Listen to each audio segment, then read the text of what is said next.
All right, sixth grade, this is your video for Project 9 for art.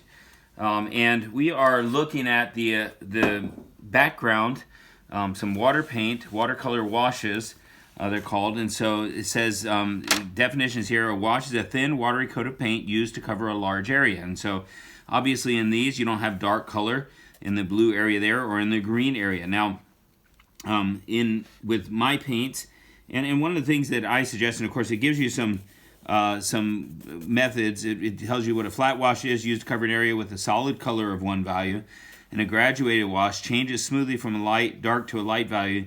And so the idea is that with that, when you're doing this, like you see how it gets darker and it's lighter, is to possibly add some other color like white or even a lighter blue. And so when we get to this part, and we'll look and see what we're doing, we have two containers, half filled with water, one for rinse water and one for clear water. All right, and so it says to start off, it just says dip brush. If you look at the instructions, dip brush into clear water, then drag the brush horizontally across the sky. Paint the entire sky area, refilling brush with water as needed. Now, here's the one thing that you have to remember. Look at, try to remember, I'm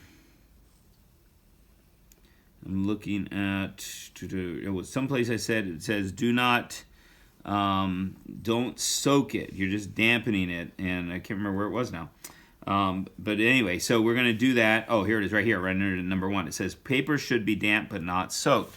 This has always been the issue that people would have a problem with, is that they would start to, they would put way too much water. And so you can always add more, but you can't take out what you have. And so you want to start, and so start off across a large area.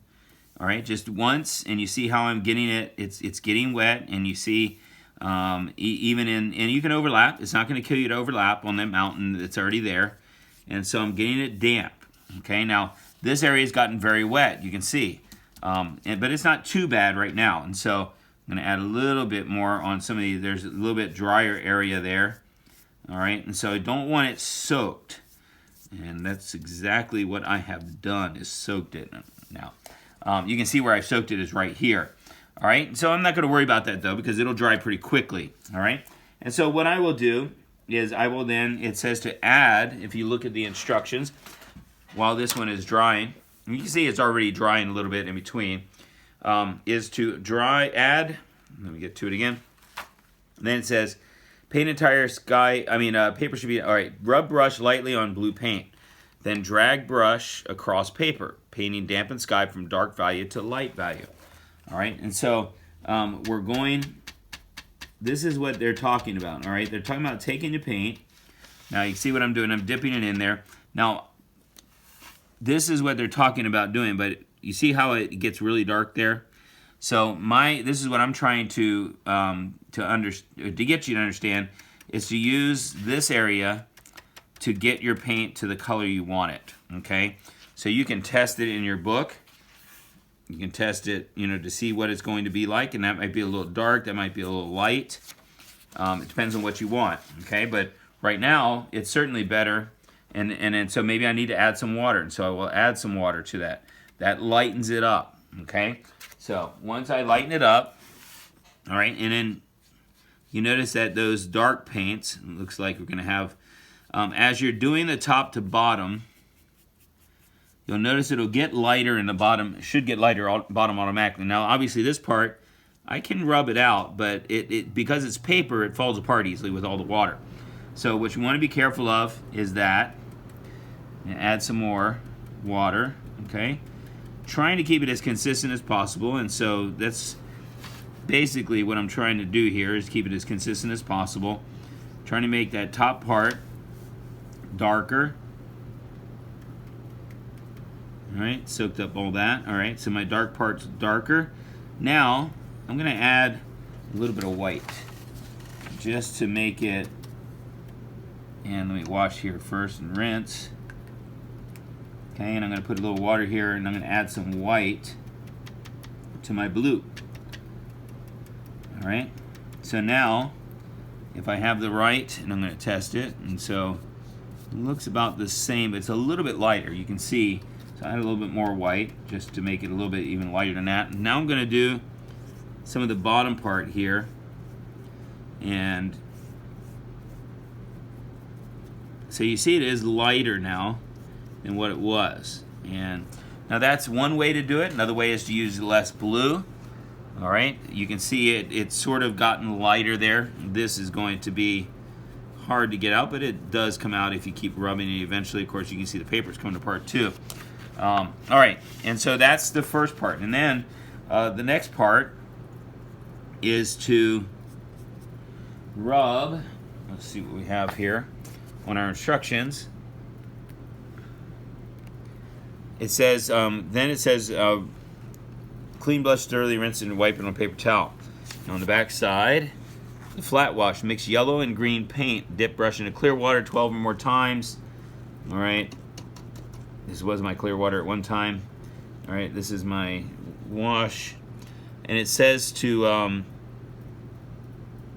take your, you see how they have the picture there of the paints? And so I'm going to use yellow and green paint. Mix them. And so I'm going to use that. I'm going to make a little area here with water. All right, so I have the area with water. Then it has me doing yellow. So I'll add some yellow. Keep adding yellow. Okay, then you want to get it to the right value. Now, they have you using a sponge. All right, we're not using a sponge. So, now I would start with some light green first. This isn't too...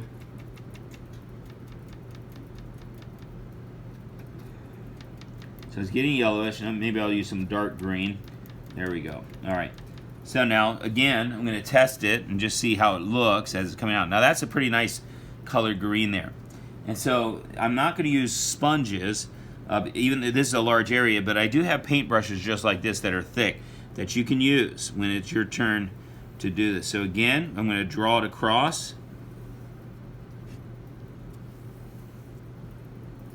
And what I will do after, and I'll get more paint here, you notice it soaks it up pretty fast.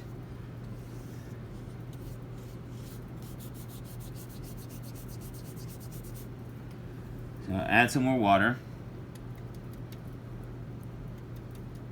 Add some more yellow paint.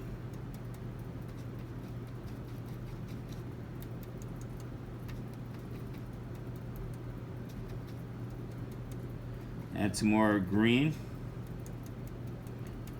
Okay, let's see if that's going to be about the same color. It looks like it.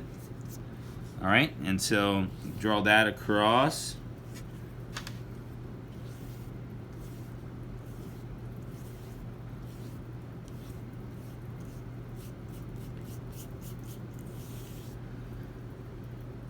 All right, trying to even it out a little bit in those areas where you can see the obvious brush marks. Just kind of remember, there is no scene, background scene that's a large area like this that is anything at all perfect, completely the same in real life. So even though you have these lines and these streaks, these wouldn't not necessarily be unnatural in nature, in real life. And so if I wanted to darken up this a little bit, I could add a little bit more. I don't want to add too much because that'll get some more water here. Don't want to add too much because if you darken it too much, then you got to do everything else. And so there we go. That looks about right. And I'm trying to get it mixed and even. All right. So that is your assignment, just to do that part. Now, they do have you adding some grassy areas. And so my suggestion is take instead of using the thick brush, you have a small brush. And I think this is what they suggest anyway. Take your thick brush. Got some things here. And so basically you're going to let's test this to make sure. Okay, that's a little bit too dark, and so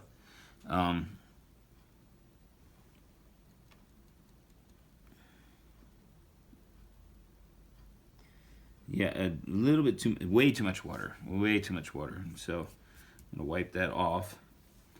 All right, so I don't want anywhere near that much water in it. So I'll do this. If you can see that, that's just a little bit there, and I add lots of green paint. All right, the more paint you have, the thicker it gets, and then the less.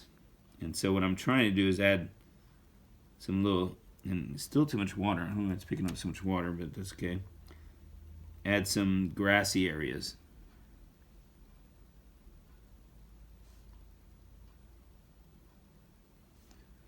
Ah, I see. Okay, now that I've got less water, it's a lot easier to do. So maybe I'll just pick it up out of the paint itself.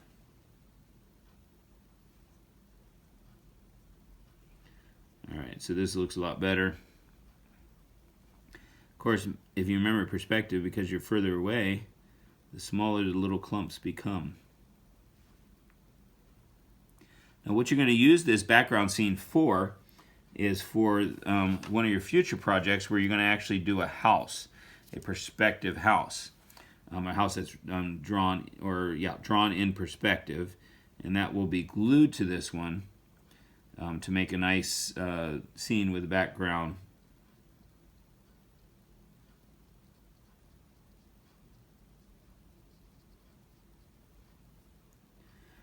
Okay, and so continuing on. Anyway, so these are your these are clumps of grass, and it doesn't have to be. I've kind of done it haphazardly, but you can do it nice and neatly. You can make it nice and thin. You can make little clumps that look like that. You can make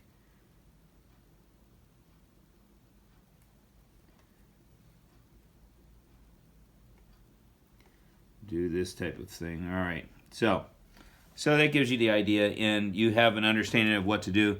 I put a lot more in there than what they had as far as grassy areas, just because I'm testing it and playing around with it a little bit.